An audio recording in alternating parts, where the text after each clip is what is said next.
नमस्कार, आप देख रहे हैं खबरी चौक। सरगुजा जिला कांग्रेस ने एक बड़े फर्जीवाड़े तथा हाईकोर्ट के आदेश के विपरीत जाते हुए कार्य करने का आरोप मीडिया के समक्ष पूर्व कांग्रेसी एवं भाजपा के वरिष्ठ नेता व पार्षद के ऊपर लगाया है। जिला कांग्रेस के अध्यक्ष बालकृष्ण पाठक ने कलेक्टर सरगुजा को ज्ञापन सौंपकर मांग की है कि जिस भूमि के खरीद बिक्री पर कलेक्टर सरगुजा ने रोक लगाया था और फिर बाद में हाईकोर्ट ने जिसे यथास्थिति बनाए रखने का आदेश दिया था, आखिरकार उस जमीन की खरीद बिक्री स्टाम्प के जरिए कैसे हो रही है, साथ ही साथ उस पर लगातार निर्माण कैसे हो रहा है। इस विषय पर जब लोगों ने आपत्ति उठाई तो संभागायुक्त ने वहां जांच दल भेजकर इस मामले की जांच करवाई थी। इसके बाद कमिश्नर सरगुजा ने इस मामले में पूर्व कांग्रेसी एवं भाजपा के वरिष्ठ नेता व पार्षद सहित उनके पारिवारिक सदस्यों पर एफआईआर दर्ज कराने के आदेश तहसीलदार को दिए थे और एक नहीं बल्कि कई कई बार कमिश्नर के आदेश को एक तहसीलदार ने आखिर कैसे दरकिनार कर दिया। यह इस सिस्टम की विडंबना कहिए कि जो व्यक्ति लगातार दूसरों के मामले को उठाते रहा है और जिसने न जाने कितने ही परिवारों के आशियाने पर बुलडोजर चलवाया, जिसके आवेदन पर यहाँ का जिला प्रशासन तुरंत उठक बैठक करने लगता है, उस व्यक्ति के किसी मामले के विरुद्ध कमिश्नर के पत्र को यहाँ का यह सिस्टम, जिला प्रशासन, उसका एक तहसीलदार नहीं मानता। सीधी सी बात है कि कमिश्नर के आदेश को यहाँ का जिला प्रशासन और तहसीलदार नहीं मानता। यह कैसा सिस्टम है कि किसी तहसीलदार के पास इतनी शक्ति है कि वह कमिश्नर के आदेश को ही दरकिनार कर दे।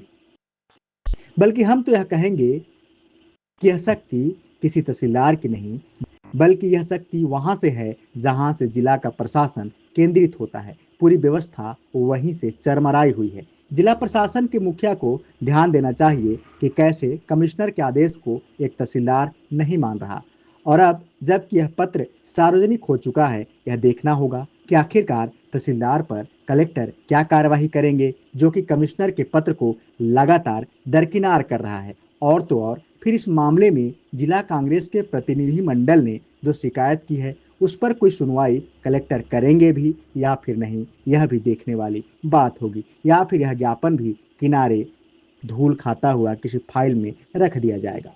हम आपको बता दें कि भाजपा के नेता व पार्षद आलोक दुबे शहर के कई ऐसे जमीन के मुद्दे को उठाते रहे हैं जिस पर जिला प्रशासन ने कई बार कार्यवाही की है।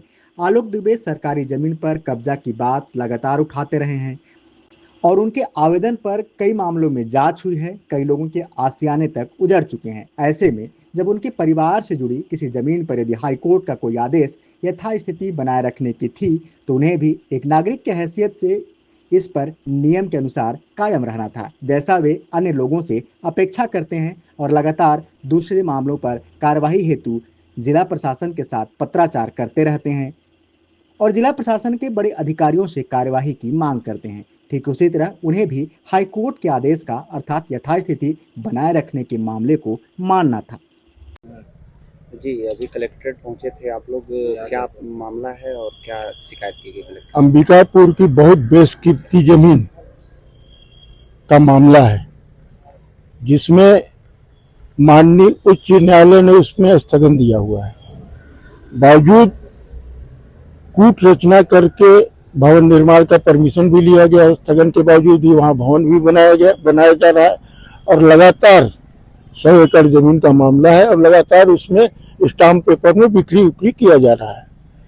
माननीय कमिश्नर महोदय के पास इसकी शिकायत गई तो उन्होंने एक टीम बनाकर, सक्षम अधिकारियों की एक टीम बनाकर मौके पर भेजा और जो शिकायत थी कि उच्च न्यायालय का जो स्थगन है उसका खुलेआम उल्लंघन किया जा रहा है। इस स्थिति को जानकारी होने के बाद कमिश्नर महोदय ने तहसीलदार जी को 7 बार अंतिम अप्रैल 2025 को 7वां लेटर तहसीलदार को दिया है कि अभियुक्त के खिलाफ आपराधिक प्रकरण दर्ज करें, बावजूद दर्ज नहीं हो रहा है। तो माननीय कलेक्टर महोदय को संज्ञान में कि माननीय कमिश्नर के आदेश को अगर तहसीलदार नहीं मान रहा है, मजबूरी में मुझको आना पड़ा है आपको हस्तक्षेप करने के लिए कि आप इसमें हस्तक्षेप लेके माननीय कमिश्नर महोदय का जो आदेश है कि अभियुक्त के खिलाफ आपराधिक प्रकरण दर्ज करें, नहीं दर्ज हो रहा है तो आप दर्ज कराने की कृपा करें। अभियुक्त का नाम बताएंगे? अभियुक्त का नाम है आलोक दुबे, उनकी परिवार। वो जो आपने ज्ञापन देखा बकायदा नाम से दिया हुआ है, ठीक है, ये खसरा नंबर वगैरह सब है इसमें, और बकायदा उच्च न्यायालय से इसमें स्थगन मिला हुआ है। स्थगन के बावजूद पता नहीं कैसे निगम को गलत जानकारी दे के नक्शा भी पास हो जा रहा है, जमीन खरीद बिक्री भी हो रहा है। और इसका दूसरा मामला एक और है। एक मामला 100 एकड़ का ये है, दूसरा मामला है कि पुनू दिहारी गोधनपुर में करीब 15,000 परिवार जो वहां निवास करते हैं। इस प्रकरण का बिलासपुर राजस्व मंडल के पास कोई रिकॉर्ड नहीं है, तो पर्टिकुलर जो प्रकरण 100 एकड़ का बतलाया हूं तो उस पर स्टे लगाया था उच्च न्यायालय ने। तत्कालीन कलेक्टर ऋतु सेन ने पुनू डिहारी और गोधनपुर के समस्त भूमि पर स्टे लगा दिया, और जिसके कारण जो 15,000 परिवार की मैं बात कर रहा हूं, पिछले 2 दिन पहले मुझको उन्होंने आमंत्रित किया था, बुलाया था, वो ज्ञापन भी दिया था मेरे नाम से। वो ज्ञापन भी मैं कलेक्टर महोदय को दिया हूं कि छोटे छोटे रकबा के जमीन है जिस पर यानी उन्होंने लिया है और वो बैंक से लोन नहीं ले पा रहे हैं, बच्ची की शादी है बेच नहीं पा रहे हैं, खरीद बिक्री पर रोक लगा हुआ है, और कब आपका प्रशासन का बुलडोजर चल जाएगा, वो संशय की स्थिति, भय की स्थिति व्याप्त है। मेरा निवेदन है कि विवादित भूमि को छोड़ के बाकी गोधनपुर और पुनू डिहारी के जमीन से स्टे लगाने की कृपा करें। तो उन्होंने कहा कि एक कलेक्टर के स्टे को मैं वेकेट नहीं कर सकता, माननीय कमिश्नर महोदय, मैं कमिश्नर महोदय के समक्ष भी एक ज्ञापन प्रस्तुत किया गया है। मुझे आपसे भी उम्मीद है दोनों प्रकरण में न्याय पाने के लिए, और न्याय नहीं मिलने पर मैं रोड पर बैठूंगा, बकायदा ज्ञापन में लिखूंगा, मैं मजबूर होऊंगा लोगों को न्याय दिलाने के लिए, और माननीय कमिश्नर के आदेश का पालन नहीं होगा तो मुझे मजबूरन रोड पर बैठ के इसके खिलाफ आंदोलन करना पड़ेगा। Thank you sir.